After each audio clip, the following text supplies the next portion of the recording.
Terima kasih Anda masih bersama kami. Dan bagi Anda yang baru saja bergabung, akan kami hadirkan kembali 3 berita utama hari ini.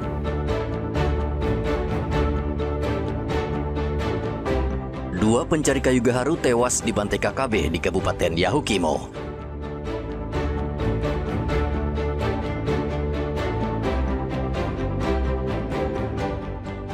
Diduga hasil hubungan gelap, bayi dibuang di tempat pembuangan akhir sampah Koyakoso.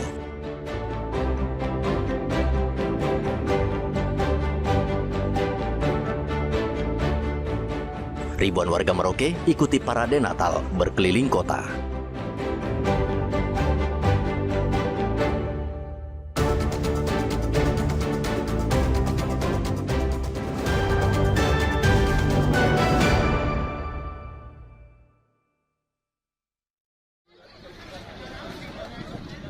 Menjelang perayaan Natal dan Tahun Baru, Pelni Manokwari, Papua Barat menyiapkan 7 armada kapal untuk melayani mobilitas penumpang selama masa liburan Natal dan Tahun Baru.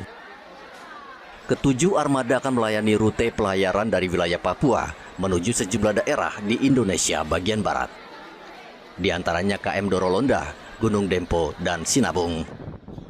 Untuk menghadapi lonjakan penumpang, Pelni juga mendapat tambahan kapal KM Labobar, Ciremai, dan Sirimau. Kepala Pelni Manokwari Yusuf mengimbau pemudik membeli tiket lebih awal dan memanfaatkan diskon hingga 20%. Untuk di Pelni cabang Manokwari yang reguler kan hanya 4 kapal.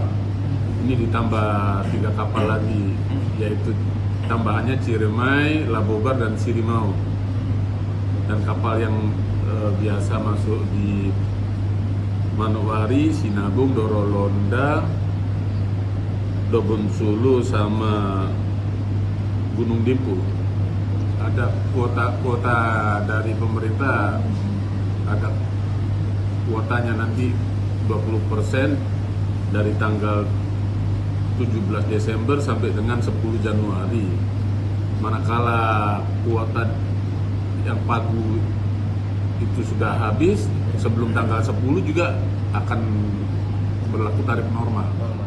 Diskon ini merupakan bagian dari program stimulus ekonomi dari pemerintah melalui Kementerian Perhubungan untuk mempermudah masyarakat melakukan perjalanan menyambut Natal dan Tahun Baru.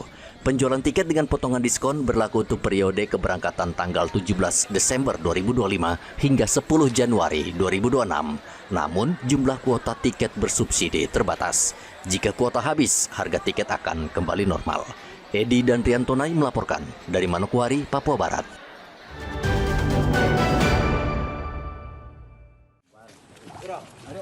Konflik tapal batas di Kampung Kapiraya, Distrik Mimika Barat Tengah menjadi perhatian pemerintah Kabupaten Mimika.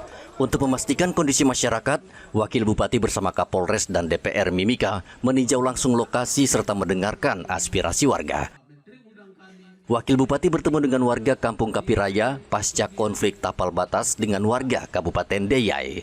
Bahwa tanggal 16 itu Bapak Menteri undang kami, baik Mimika, Diai, Dogiai, juga termasuk Paniai, semua dipanggil ke Jakarta untuk bahas ini tapal batas yang sedang disengketakan ini. Warga Kapiraya masih bersiaga mengantisipasi serangan warga Deyai. Mereka berkumpul dengan membawa alat tajam dan menyampaikan 7 tuntutan kepada pemerintah. Di antaranya mereka meminta pemerintah menarik kembali warga Deyai dari wilayah Kapiraya dan menyelesaikan batas wilayah yang disengketakan, serta menangani persoalan tambang ilegal yang disebut turut memicu konflik di perbatasan. Mulai dari Putuai sampai Nakai. Betul.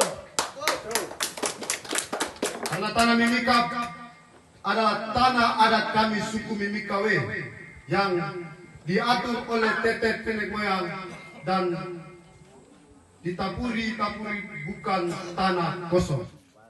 Pasca konflik yang terjadi, warga Kapiraya kini masih bersiaga dengan membawa alat tajam untuk mengantisipasi kemungkinan serangan susulan. Konflik warga Kapiraya dan Deyai pecah pada pekan lalu dan telah memakan 1 korban jiwa serta 5 rumah dibakar. Igobat Momolin dan Riantonai melaporkan dari Mimika, Papua Tengah.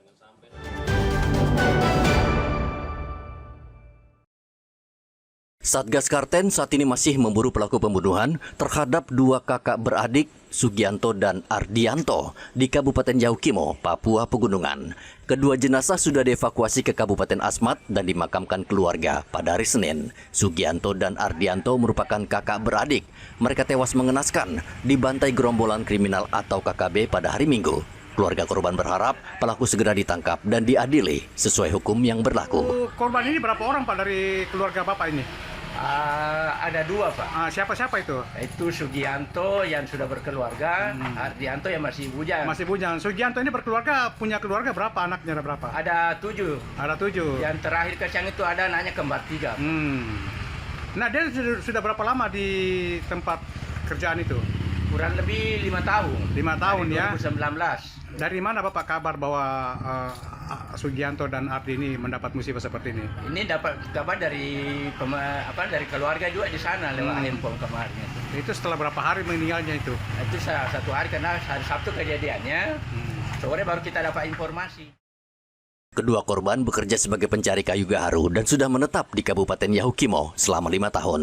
Saat kejadian, Sugianto dan Ardianto sedang mencari kayu gaharu di hutan Yahukimo, namun mereka bertemu KKB dan tewas dibantai.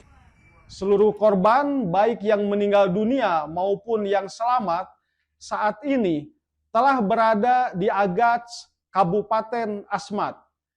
Diketahui pula bahwa keempat korban merupakan satu keluarga yang selama ini tinggal dan bekerja di Kampung Bor sebagai pencari kayu gaharu, sekaligus memiliki kios sembako untuk kebutuhan warga setempat.